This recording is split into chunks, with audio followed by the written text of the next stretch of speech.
ఆ మంత్రి ఉన్నాడు ఒక ఆయన శ్రీధర్ బాబు అని, చాలా తెలివిగా మాట్లాడుతుండే ఆయన, అతి తెలివి.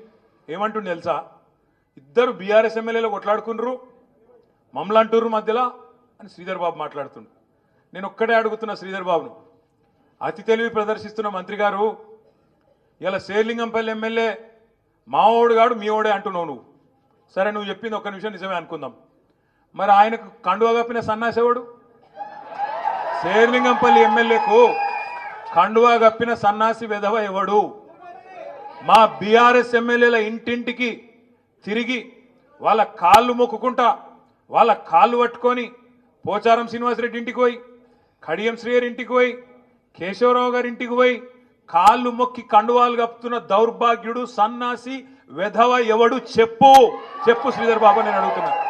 చెప్పుకున్నదందుకన్నా కొద్దిగా సిగ్గుమానం ఉండాలనా లేదా? ఇప్పుడు ఏమైపోయింది మీ శేర్లింగంపల్లి ఎమ్మెల్యే పరిస్థితి?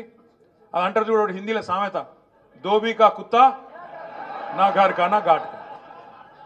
ఇక తెలుగులో ఒక పాట ఉన్నది కానీ నేను చెప్తే బాగుండదు. కొద్దిగా చాలా మంది సోషల్ మీడియాలో నడుపుతున్నారు, అది నడవని.